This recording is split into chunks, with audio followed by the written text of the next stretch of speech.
investigation.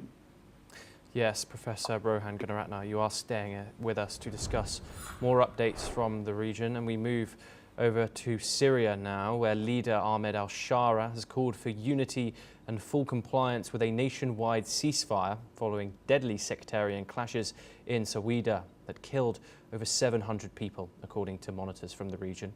In a televised address, he pledged to protect all minorities and ensure justice. The Syrian presidency announced an immediate ceasefire, urging all parties to halt combat and allow aid delivery. Let's listen in to what the Syrian leader Ahmed AlSharaa had to say on the issue. إننا إذ نشكر العشائر على مواقفها البطولية، لكننا ندعوها إلى الالتزام التام بإيقاف إطلاق النار والامتثال لأوامر الدولة، وعلى الجميع أن يتفهم أن هذه اللحظة تتطلب وحدة الصف والتعاون الكامل من أجل تجاوز ما نمر به جميعا. تلتزم الدولة السورية بحماية الأقليات والطوائف كافة في البلاد، وهي ماضية في محاسبة جميع المنتهكين من أي طرف كان، ولن يفلت أي شخص من المحاسبة. ونحن نتبرأ من جميع الجرائم والتجاوزات التي جرت سواء كانت من داخل السويداء أو خارجها، ونؤكد على أهمية تحقيق العدالة وفرض القانون على الجميع. Meanwhile, tensions rose at the Israeli-Syrian border as Israeli forces dispersed a violent group of civilians who had crossed into Syria. Security remains on high alert. We're now once again joined by Professor Rohan Gunaratne to discuss this ongoing situation in a bit more detail.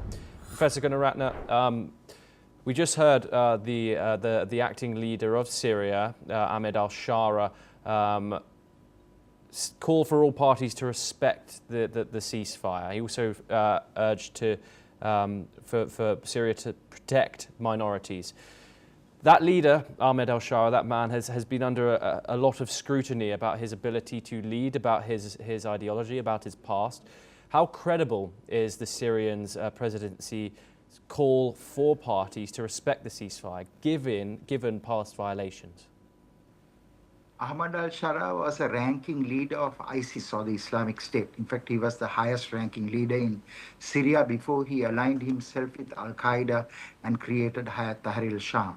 So after he captured power in December of last year of Damascus, today people are watching him with a microscope. What is important for Ahmed Al-Sharaa is to be the real president of Syria by assuring the non-Muslim communities that he will not impose Sharia law, and he will control the Hayat Tahrir al-Sham militias that form the bulk of the Syrian military. If he can do that, if he can also create a demilitarized zone south of Damascus, then Israel will not mount attacks. Israel, a few days ago, even attacked the Syrian Ministry of Defense because Druze were attacked by the Syrian militias that form a part of the Syrian army. So I think Ahmed Al-Sharaa will now have to put his words into practice. If he does that, certainly he can continue as the president of Syria for a very long time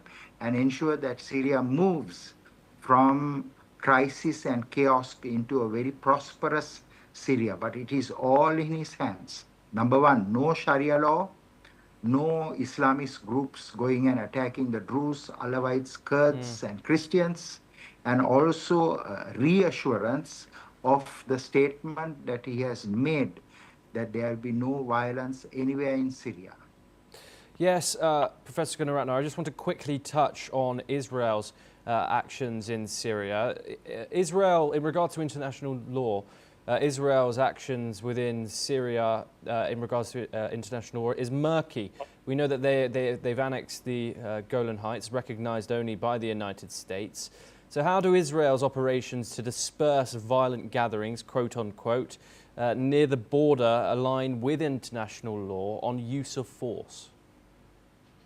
International law is secondary to Israel. What is primary is the security and stability of Israel.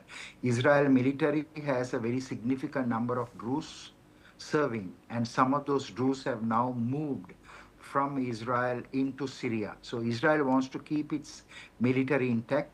Israel also do not want a build-up of Ahmed Al-Sharaa's forces in its north. So naturally, Israel will strike. It will carry a preemptive strikes of any build-up by Syrian forces south of Damascus.